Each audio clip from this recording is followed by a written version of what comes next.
Welcome to another Financial Friday with Mark and Fred. Wow. It just amazes me, Fred. We just did a show last week. And I say last week, but last week it seems like it's like yesterday.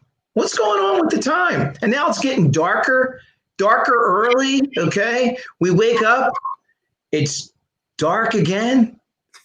You wake up and you're like, should I be waking up right now? I It's don't that know. time of year. It feels like we could be living in Alaska. We all might be living in Alaska one day. It's endless days, my friend. Endless days. We're going to have insomnia before you know it, right? Absolutely. Absolutely. So I'm sure hopefully everybody who's listening had a wonderful 7 days that just passed us by so quickly. And hopefully the next 7 days going forward is even going to be better than the last 7 days that just passed. And by the way, I think the next 60 minutes is going to probably be more powerful than the last 60 minutes. So I think we're going to put our seatbelt on because Fred Hicks and I have a show for you today. Today, we're going to talk about a mutual alliance that we both belong to. And we're going to kind of get in the weeds on it a little bit. But how was your week, Mark? How was your weekend? Tell me about your week. The week was absolutely insane. Fred, I have to tell you, the last 10 weeks have just gone like up and up and up and up and up. The kinds of people that I'm meeting, just people that are so intrigued by wanting to learn, to listen, to challenge themselves. And that's really which is really interesting to me. You know, we put ourselves in these different centers of influences because we like to. Okay. If we're around people and we feel uncomfortable, we go away from them and we try to move over to other people that we can have some things in common with. I think, though, and I believe you share the same concept, that we put ourselves around people who want to listen and we want to listen to them. So where there's a reciprocation going back and forth with each other, and we feed off of it. Okay, and because we find out there that things that people need to learn that they're really weak at with money. Okay, and I circle it all around money.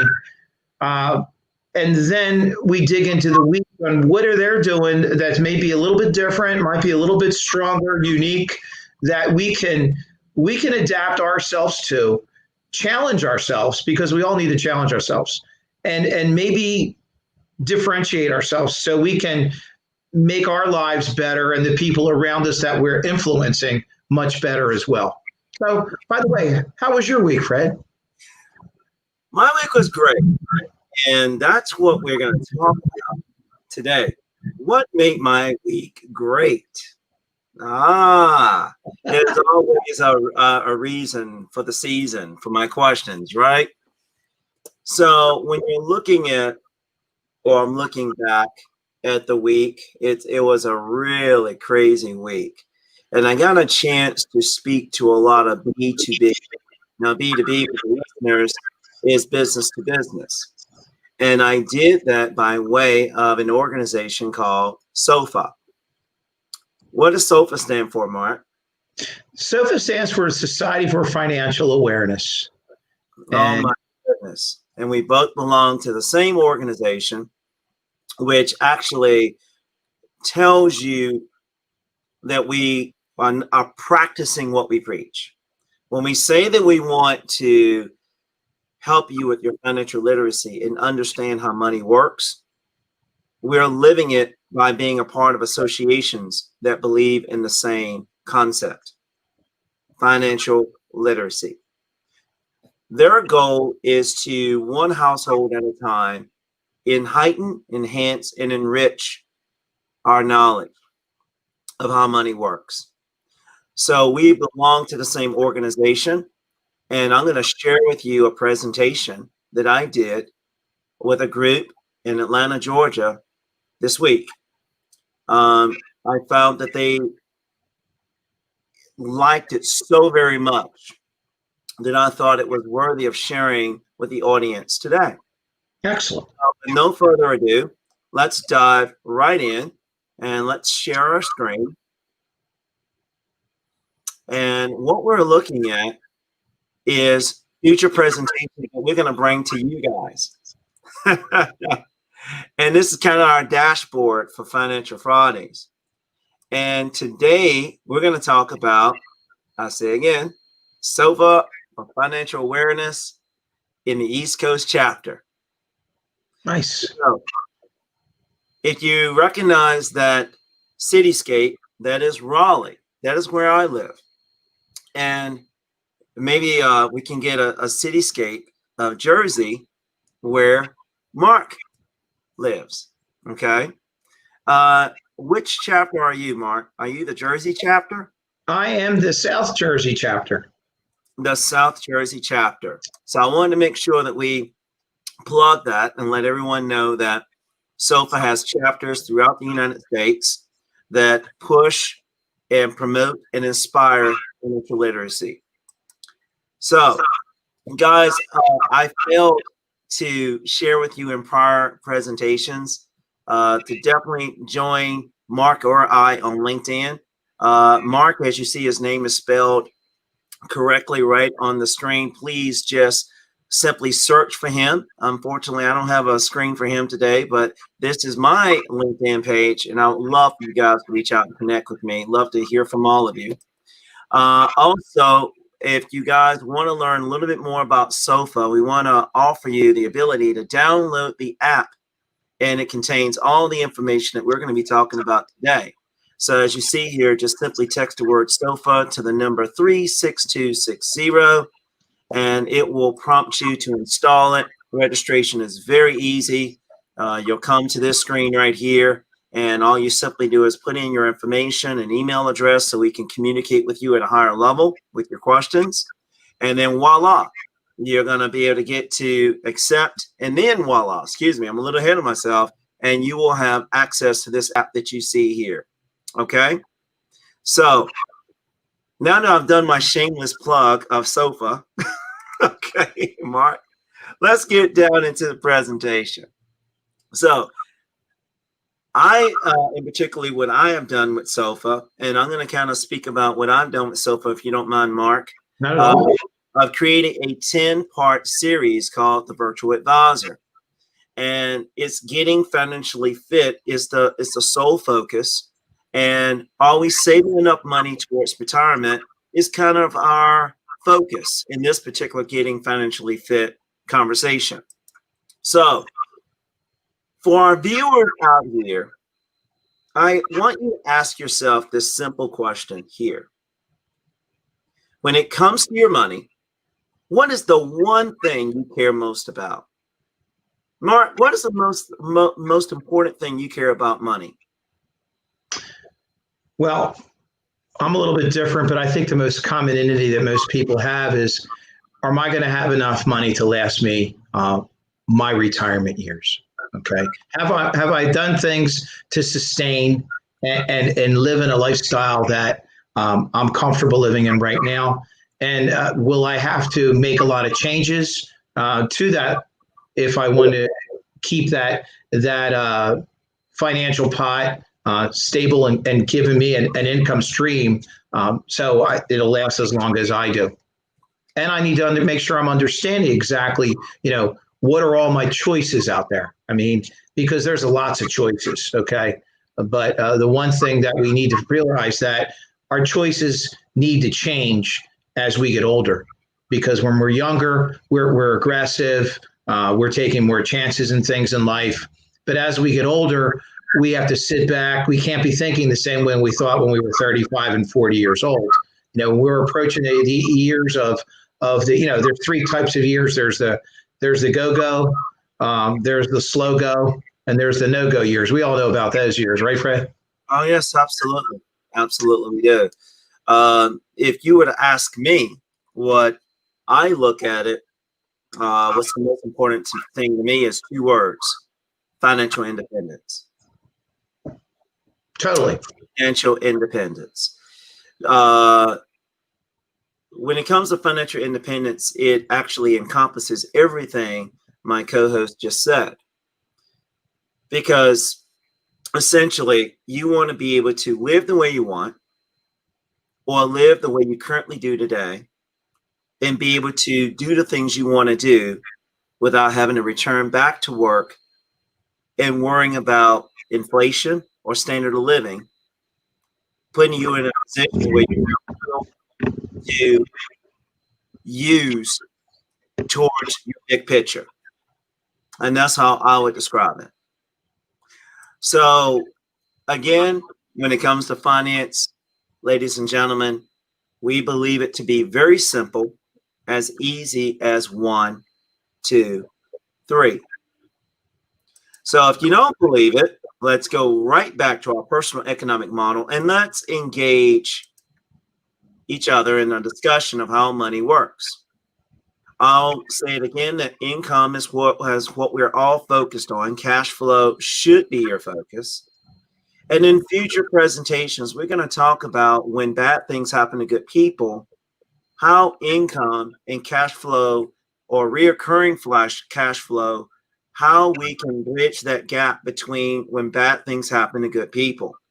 And that is going to be in a future presentation, and it's essentially income protection. Okay, income protection. And there is a such thing as having that. And I don't want you to confuse it with job loss protection. Who handles job loss protection? Mark? Who handles job loss protection? Yes. Well, job loss is what agency handles job loss protection? The unemployment. So we don't want to confuse it with that. There's many people who do confuse it with that. We're talking about, I say again, bad things happen to good people. That means the things we can't control, like right now with COVID-19, which you agree it has nothing to do with job loss. Totally agree. Okay, to some degree it does, but that also creates an over-reliance on government subsidy. What we're talking about is things that you can't control, such as COVID, an act of God. Those things are the things we think, and looking at what you see in the news and you're reading on social media, those are things that families are being disrupted because a primary wage earner is losing their ability to create income. So if we're looking at the personal economic model and how that conversation flows into what we're talking about, is that we accumulate a lot of money in our lifetime, and it flows through our lifetime capital potential tank. There's no money that ever accumulates in that tank. It just passes straight through your lifetime in the form of cash flow, and it stops right here on the tax filter. Now, when I mention income protection, what if I were to tell you that you could get that money without ever hitting the tax filter when you need it the most? Ooh, It's worthy of you tuning in for our next show in the future that I'll demonstrate what I'm trying to say to you now. But for now, most people we meet, right, Mark, they don't have this. No, they don't. What they have is money flows through their lifetime in the form of cash flow, hits the tax filter, and flows out in the form of current lifestyle. And it costs a lot to live inside, right, Mark? Totally. And it goes out towards rent or mortgages or cars, boats, trains, planes, whatever you have. And you fail to realize that you should save more. So today's conversation is going to be about saving more, because the goal is to fill this tank up and to fill this tank up, so that when this tank is gone, is replaced with Social Security, we don't have over reliance on Social Security, do we? No, we do not. Go away. We need to use that as a subsidy, right, Mark? Totally. And This is what we want. We want both tanks full, and we want to protect those tanks, right, Mark? Totally protect them. We want to protect them. We want to put a veil of protection over them just in case things do not go the way we plan it. And for those of you who have lived long enough, know nothing goes the way you plan it. And if you want to tell God a joke, tell him your plan. So the goal is to see that Social Security is attached and bolted on the tax filter. And that the only way to not be at a 70%, 30% loss of income if you have over reliance on Social Security is that we fill these tanks up with enough money that you can maintain your lifestyle and current outflow of money at 100% for an extended period of time with hopes that you don't outlive it. Right, Mark? Totally.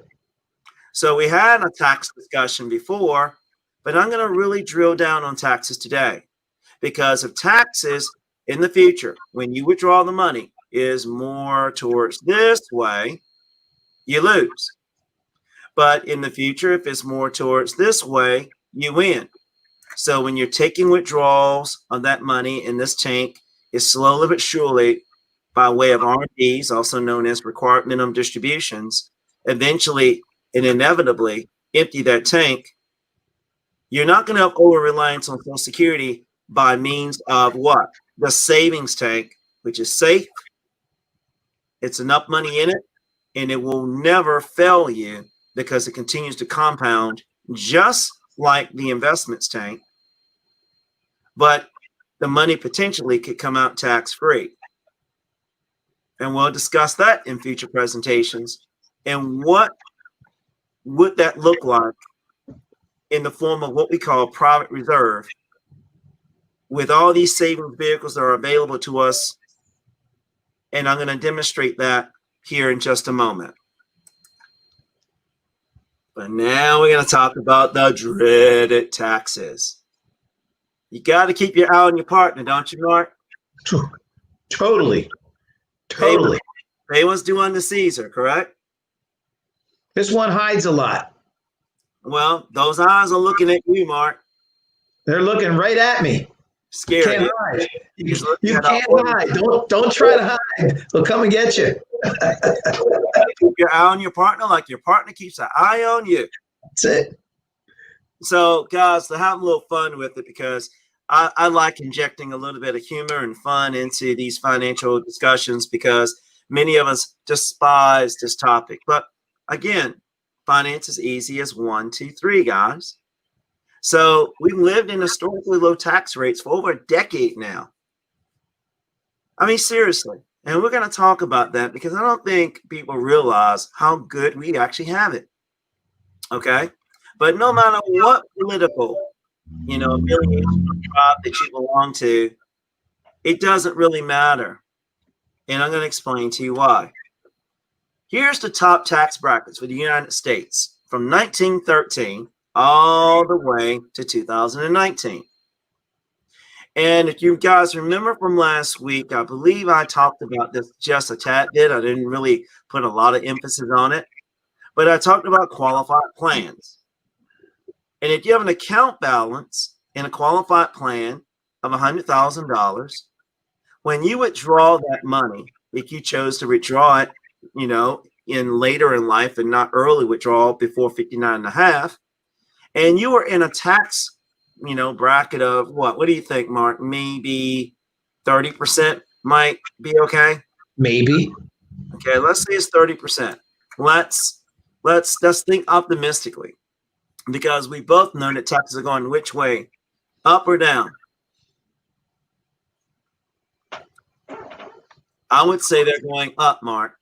Okay, so if taxes are going up, and we're estimating when you withdraw the money, or predicting or projecting that the money could be taxed at a 30% tax basis, how much of that 100,000 belongs to you, and how much of that money will inevitably belong to IRS? Now, we're not going into, it gradually comes out through retirement. No one said that you're going to write a check for $30,000 to IRS.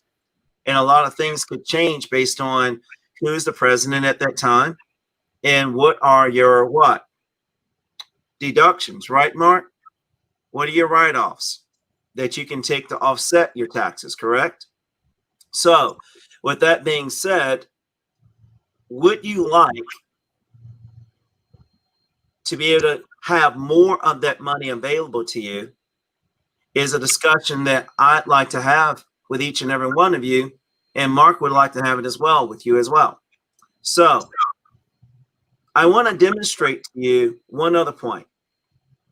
I want to show you times in which taxes have been higher because that discussion is relevant. Because we all feel like we're paying too much in taxes. Well, I want you to see what taxes look like in the past, historically. In World War I, taxes were high as 78%, almost right on 80%. We all remember this time period because that was when the stock market crashed. How about we jump a little bit up here to the Depression? Taxes were as high as what? 63%, at least in that ballpark, based on the graph. And then when we go up and we can continue to jump up and go up and see what taxes were extremely high. And that was a time period called World War II. It was as high as 93 to 94%. It stayed kind of hovering in that area, even during the Korean War. And then let's drop all the way down to a time period that we all remember, the Vietnam War. How can we forget, right, Mark? Can't forget. And then also, as we move forward, we remember trickle-down economics with Ronald Reagan. Here, in this time period, it was Bill Clinton. And look where it was at. It was right under 40%. And then as we continued on through those years, through roughly going into the 2000s, it was around 35%. Okay, hovering in that ballpark. It tipped up a little bit here to about 39.6% during the Obama administration. And here we are here today with future concerns and not knowing what the future holds in regards to where taxes could go. But we do know one thing. We do know the CARES Act is here. And we know that the stimulus plan can and has and will impact how much we're paying in taxes. And that's our belief. I mean, you might have a different belief, but in our belief, we think it's going in that direction. And if it does, and economists are correct, and it can go as high as 45%, or even higher than that, maybe it'll be 50%. We don't know. Look what your share of keeping towards retirement looks like, and look what IRS's share looks like, and you must pay what's due unto Caesar. So it doesn't matter how big this number gets, does it, Mark? Scary. This could go up to 250,000. It could be $1 million. Will it impact all of us equally the same? Remains to be seen. But we know the reality is that everyone pays or will potentially pay 57.31%. Now, I know you're saying to yourself, no, this guy is just kidding me. Well, maybe when we have a little bit more time in a future class, I will go into what we call tax thresholds, the federal tax thresholds. And for those of you who are interested in that and want to kind of prepare for that future conversation, you can simply just Google that. And you'll see a lot of information. There's a lot of information right on irs.gov. And I would encourage you to go look at it to kind of prove it to yourself. And then I'll put a little window dressing when we do it in the future and show you in a more consolidated chart of what that looks like and what does it mean to your future tax liability. So rates are definitely, I'm sure we all agree, are going to go up. And if they do increase by, 10% of your income, it's going to penalize your qualified monies in the future when you withdraw it. So could there be, Mark, another diversified way to be able to accumulate wealth without overdependence on the yellow tank? Absolutely. And I think we know what that answer will be, but I'm not going to give it away yet. Don't give it away, because this is all about financial literacy. Okay. It's all about making you question yourself. Could there be something that allows you to grow your money tax deferred above the standard of living, adjusted for inflation, and possibly come out tax free? Well, I'll find out. But before we do, let's go over phases of retirement planning, the reason for the season of saving money. Here is actually how money works here in the United States. We contribute money with hopes of accumulation tax deferred to withdraw it in the future. And if we don't use it all, that money passes to our benefactors. Okay? If you look at this table, and most people in the United States have a 401k or a traditional RRA, the money is contributed tax favored because you don't pay tax on it yet. Yet it accumulates and grows tax deferred and is still tax favored. However, you get into your distribution phase, which is what Mark was talking about. There's 3 phases. There is what? The accumulation phase. Okay. Well, actually, I won't go into the 3. I'll just give you just the 2 I pay attention to: the accumulation phase and the distribution phase. There is the first phase of kind of maximization of the dollars, which is contributing the money tax, putting it into a tax deferred vehicle to grow. But mainly the accumulation phase and the distribution phase is what most people pay attention to, so that you'll have money to withdraw in the future, but you don't know who the president's going to be, what your tax rate is going to be, and you don't know what your tax deductions are potentially going to be either to offset that taxable liability. But one thing you do know, if you don't use it all, or if you put some of that money towards legacy, that potentially you could be passing a tax bill to your beneficiaries if you don't make a few adjustments and become more tax advantaged. So we have the non-qualified options right below that, which the money is already taxed and is after-tax dollars, and you place it somewhere where it is accumulating tax favored. The withdrawals become tax favored as a result, and you can pass that legacy to your beneficiaries, typically without a tax burden. And then for those people that have home mortgages, this conversation will come up in your lifetime if you fail to plan, when you fail to plan, you plan to fail. And it could also be not a plan of failure. It could be an upside potential for those of you who are interested in learning more about how to use a reverse mortgage. Right, Mark? To use a reverse mortgage and how it can be used as a great retirement strategy that will give you the amount of cash flow that you need to live the lifestyle that you choose. Okay? So, saving for retirement. Saving for retirement, I was talking about it earlier, and I didn't want to kind of spoil this particular slide, but guys, there's so many types of private reserves. If you remember what I called it earlier, private reserves is just a verbiage that we've coined to describe savings vehicles, savings tools, and look at them. 401ks, IRAs, stocks, bonds, mutual funds, securities, real estate. There's all different savings vehicles out here that can allow us to achieve that financial independence that I was speaking of earlier. With that being said, most of your minds went straight to savings accounts because typically that's what we use here in the United States. But if you notice, barely a savings account is paying 1/10 or 2 or 3/8%. It's no longer paying even 2.5%, which you see back here. That was in the past, before COVID hit.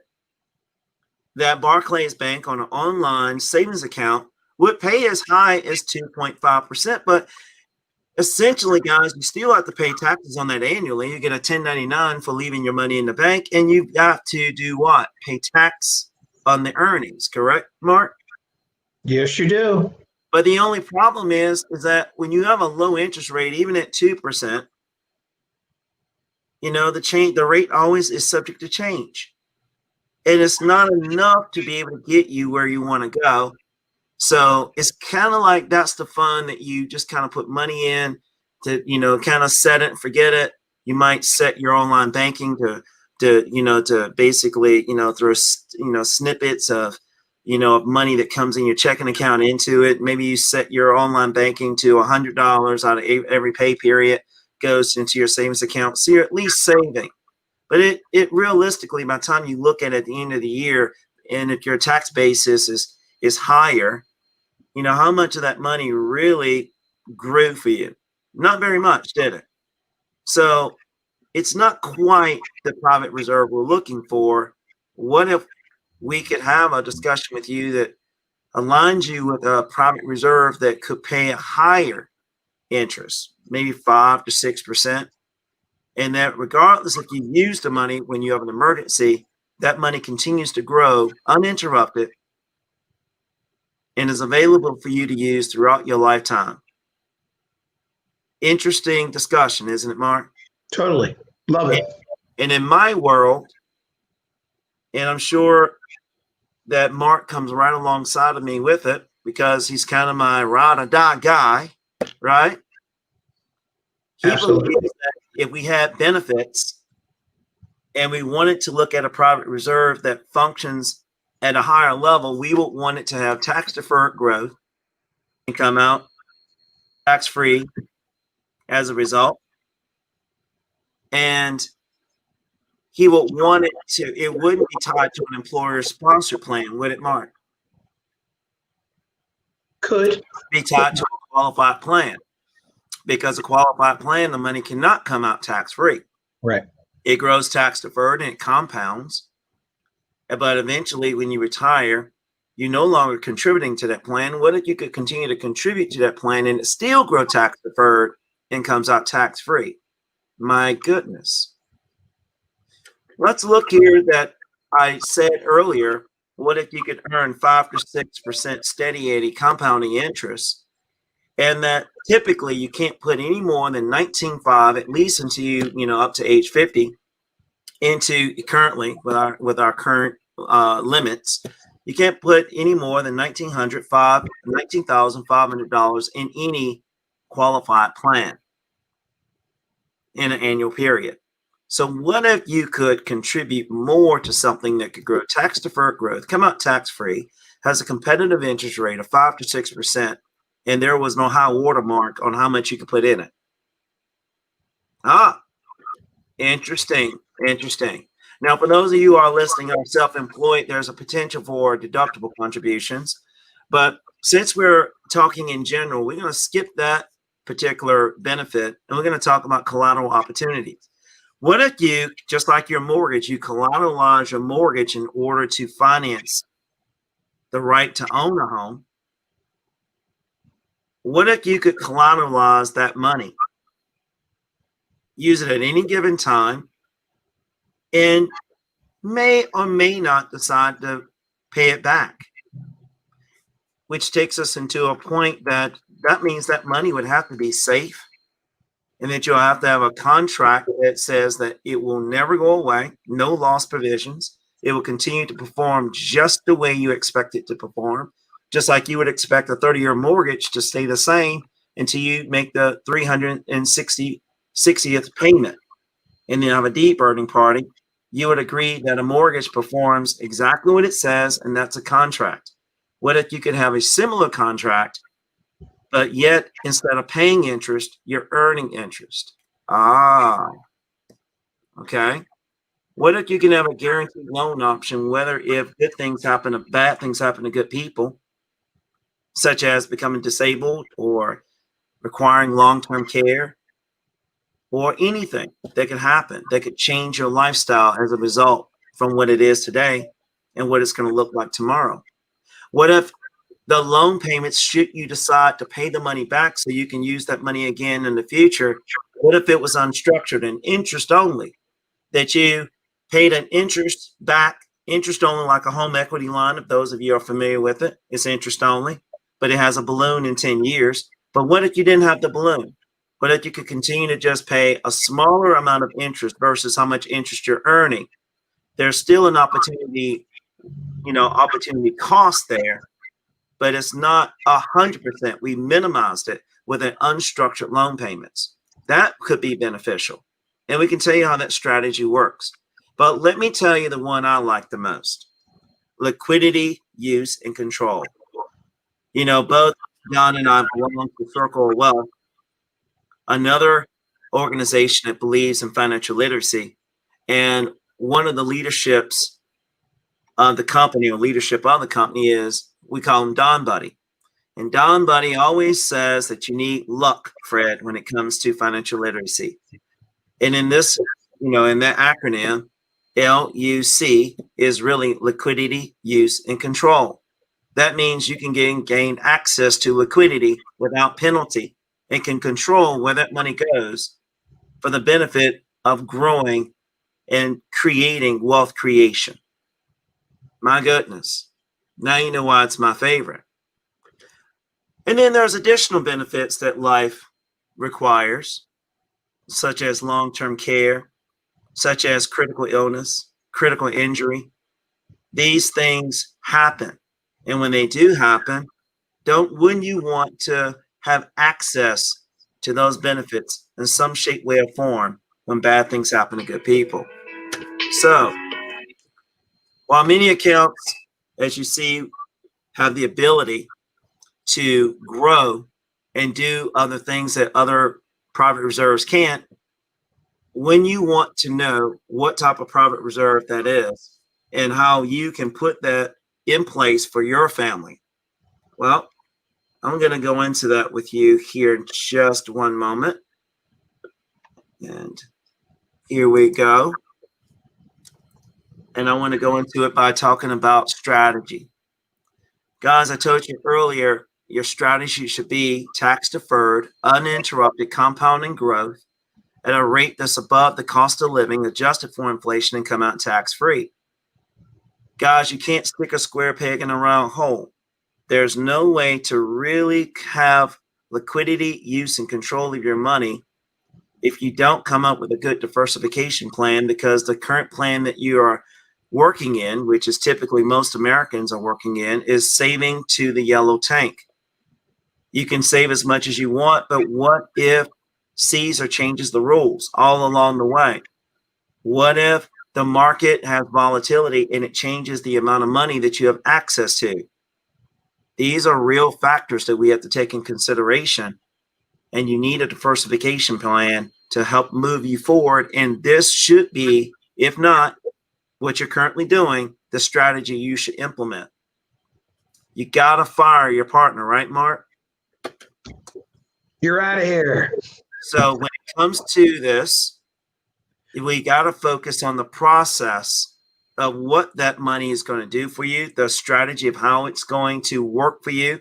And then we're going to pick the right private reserve in order to get the function and to make it happen, to give you your outcome that you want.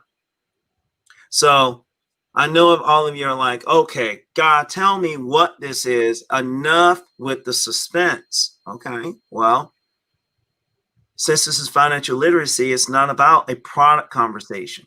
It's about helping you understand a philosophy which you're generally not taught in high school or college or even by your employer. And in order to help you understand it, we want to talk about the different private reserve accounts that exist. And knowing that you just saw yellow tank versus green tank, and we know yellow tank means risk and investment, and green tank means safe, okay, and savings. I would tell you, and I normally would play a game if I was talking to each individual person. I would ask you green tank, yellow tank. And we will look through each of these items and try to determine which of those items will satisfy all 12 of these benefits.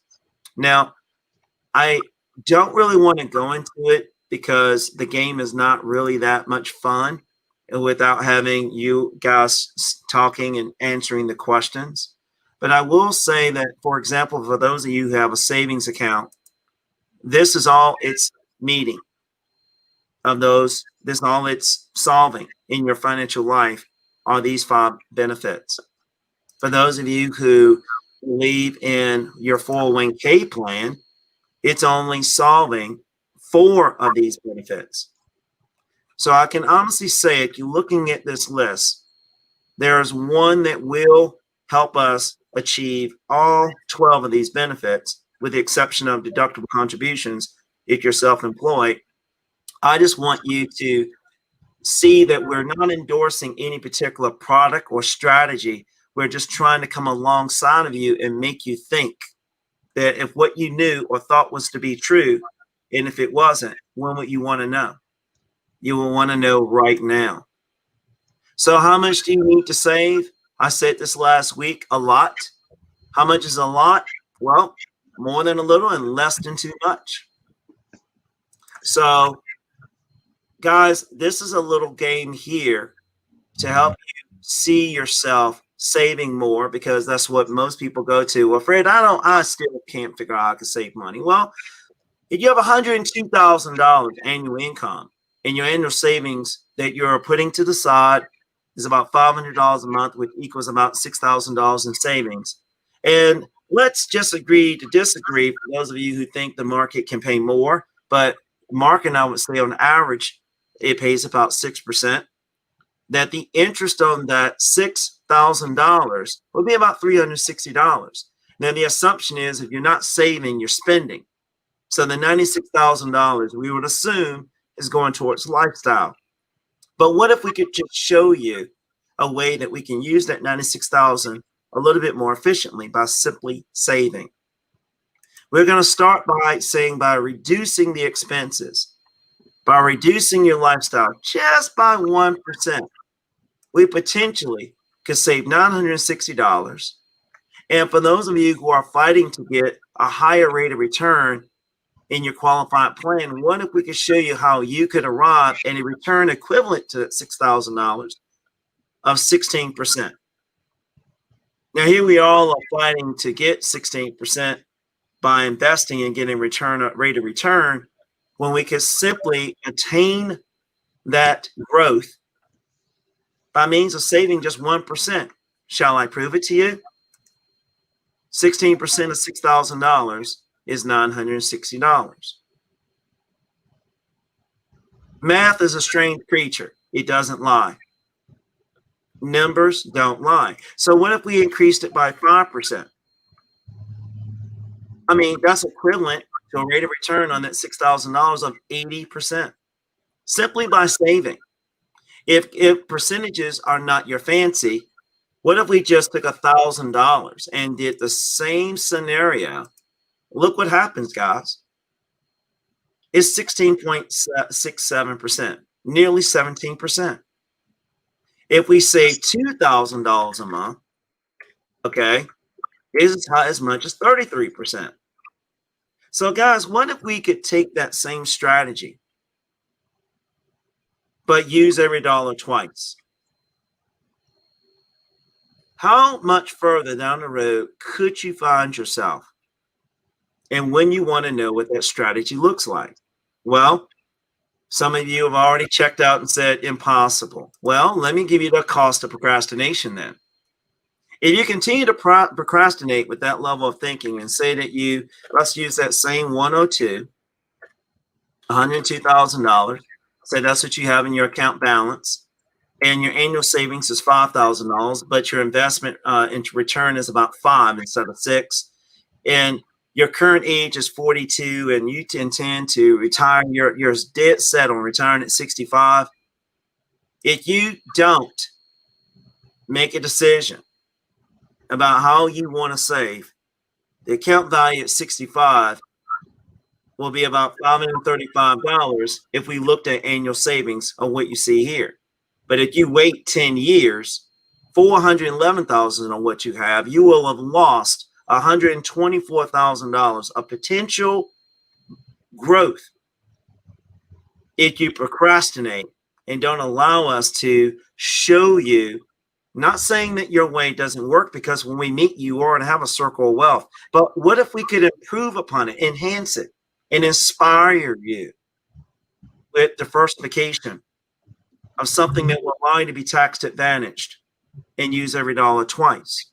It's well worth the discussion.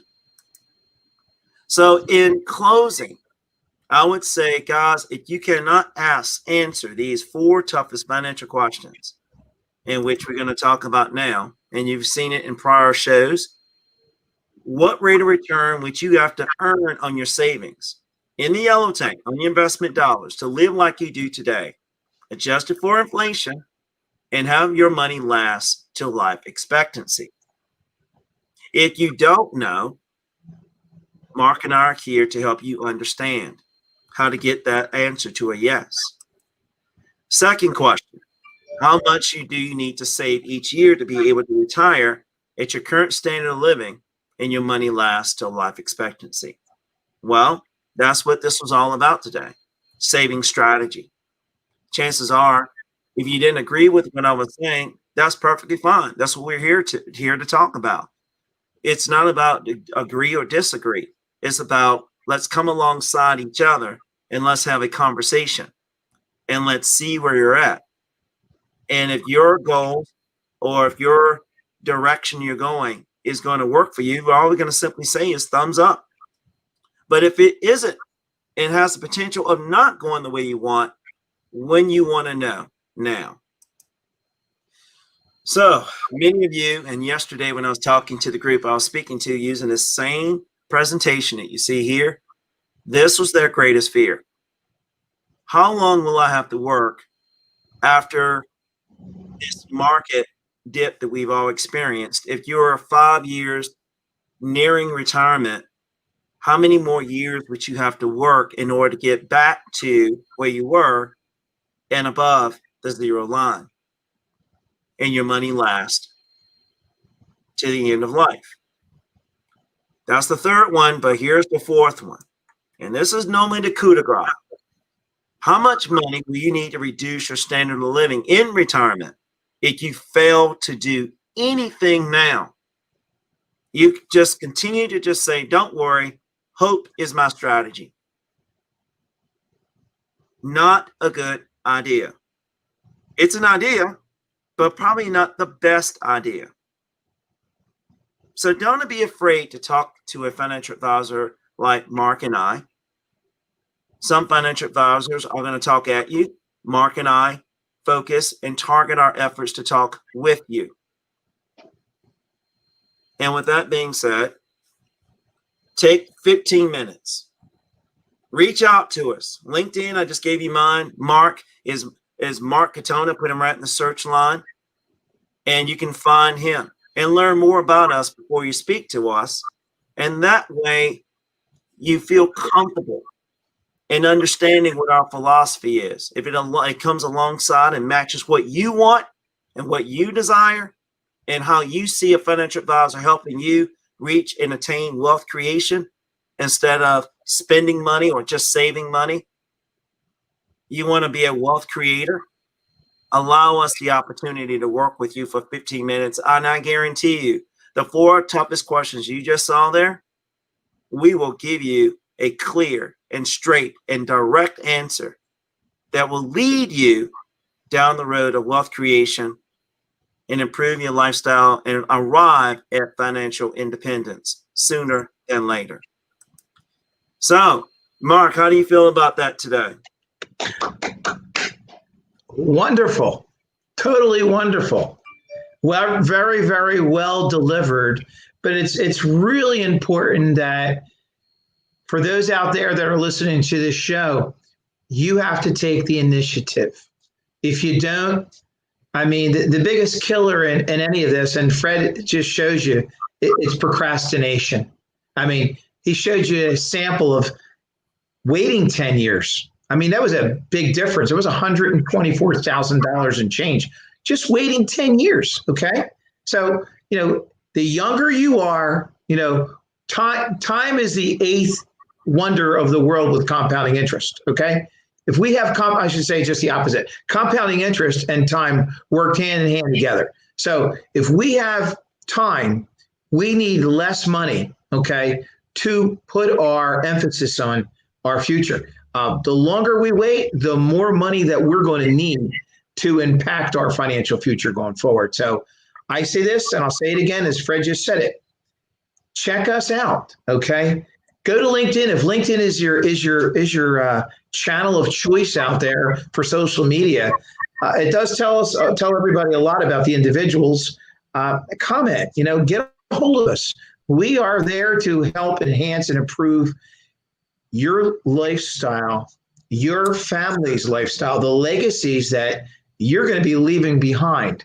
But it's really important while you're on this earth and you want to enjoy what you have, that you are doing things that are going to be so precise. Okay. Fred and I, because God's given us the tools out there to learn, okay, adapt and facilitate and educate, that we are willing to help people just like yourselves out there listening to this show, to help you. Okay. And it's important, but you need to want to help yourself. And in saying that, okay, get out there, learn about us. Okay. Learn. Fred talked about IRS. There's a website out there. Get out there and learn. We don't make this stuff up. Google's wonderful. Okay. Google can teach you a lot if you allow Google to teach you. But you have two human beings, okay, over here, okay, here and here, okay, that understand this lingo, the language, the jive. I mean, we are here. We are willing to help you. It's got to be you want to help yourself. And we are just a phone call away, a text message. Good point. What if they don't have LinkedIn? Well, as you see beside of our names, our websites, my website is My Money Bank. You also see it behind me. Marc is protectandpreserveinc.com. You can also go there for those of you who don't have access to LinkedIn and still learn a lot about us. Okay. You might not get into the weeds and a lot of details about our background and everything else, because typically a website is just to kind of give you a taste. But if you really want to dive and do a deeper dive, I would encourage you, if you're not a part of LinkedIn, to join it, because it is a professional atmosphere where we put on our best face, our best suits, our best conversations. You can look at articles that we look at, and you can go beyond financial fraud and see stories, go into our activities, see what we're studying, learn that we live by that philosophy. We embrace that philosophy. We're not talking out the side of our necks. We're speaking, believing, eating, drinking these philosophies. And what better way to know someone than to look at what they read? With that being said, I would like to share something with you guys. This is a really great book to read. It's called The Personal Economic Model. I was talking about Don Buddy just a moment ago. He is the actual one of the authors of this book, and it's called The Personal Economic Model. And you see right here, it contains information about the green and yellow tanks that I just shared with you. What a great resource just to kind of wrap your arms around and learn more about these strategies, so that when you're watching and looking at the show, you can already be prepared for those financial discussions, and you can just validate what you've already read with what we say. So again, Marc Katona, there's his book there. There you go, folks. The new rules of retirement savings. An actuary actually wrote the book. I did the foreword. Okay. Yeah. An actuary. This man is willing to teach the world. We are willing to help you engage and improve your standard of life and those legacies that are going to be after you. All right. It's going to be you. All about education, right, Mark? So we also want you to on IBM TV Network. There's so many educational shows, guys, beyond financial. Many of our other friends and co-workers and co-hosts have wonderful shows on so many different topics, human interest topics, economic topics. I had the privilege and honor to be on Economics Monday. It was extremely, I was humbled by the people that were there that were talking about what's going on in today and all these economic conversations based on what's happening in the world, not just the United States. So I believe, Mark, you and I are going to be on or have been invited to speak on a show here. Do you want to kind of tell them about that future show so they can go to IBM TV and maybe see that show as well? What show are you talking about, Fred? I'm talking about our friend. I can't quite pronounce his name, but he is a professor. He's based in Malaysia, and I can't quite say his name properly. But he was actually was on the Economics Monday show. Yeah. I'm sorry to the audience for not being able to just give you his name, but please do go to IBM TV. With that show should at some point be up. We haven't quite recorded it yet, but maybe by next week I can give you a little bit more details on the show. It was something very new that just kind of happened. But what the whole point is, I want to encourage each of you to go to IBM TV, look at all the stories, the great shows. If you're looking at promoting something that you do, we had a meeting the other day. I learned about a young lady in Africa that is spotlighting musicians. Mark, you were actually on that meeting as well. I don't know if maybe not that one. I think I did the second one. But she was promoting different musicians. It's just so much information that's out there, guys, on IBM TV. We just want to encourage you to go there. I don't think I've done that before. But I think that is a really big thing too. If you're looking at those other shows, if finance is not quite your fancy, then you can look at some of the other shows and come back around to our show as a result. I have the name of that gentleman, Sharif Adan Ahmed. Okay. Thank you. I apologize, Sharif, in advance if you're watching. What a smart man, and what a great show. Wow. Yeah. It's an impactful and powerful show that I admire him. He hosts. He has great company come on the show that I would advise everybody to pay attention to that show because it's economics of the world. Okay. By the way, the United States is part of the world for those who don't realize it. Okay. And we are so globally connected today. Everything is globally connected. So we need to pay attention. What's out there? Well, if you're watching this show, you're already part of the global platform. Virtual TV, in a lot of ways, is replacing the TV 80-inch hanging on your wall. Even though you can watch this show on your 80-inch with a smart TV, because this is smart television. So, guys, we're nearing the top of our hour. In the last 30 seconds, I just want to say thank you for allowing us to speak to you and share some of our insights. This is Mark Katona. And Fred Hicks. And Frederick Hicks. Thank you so very much. And we will see you next week, same bad hour, same bad time on Financial Fridays. Great job. Thank you. I am excited for next week.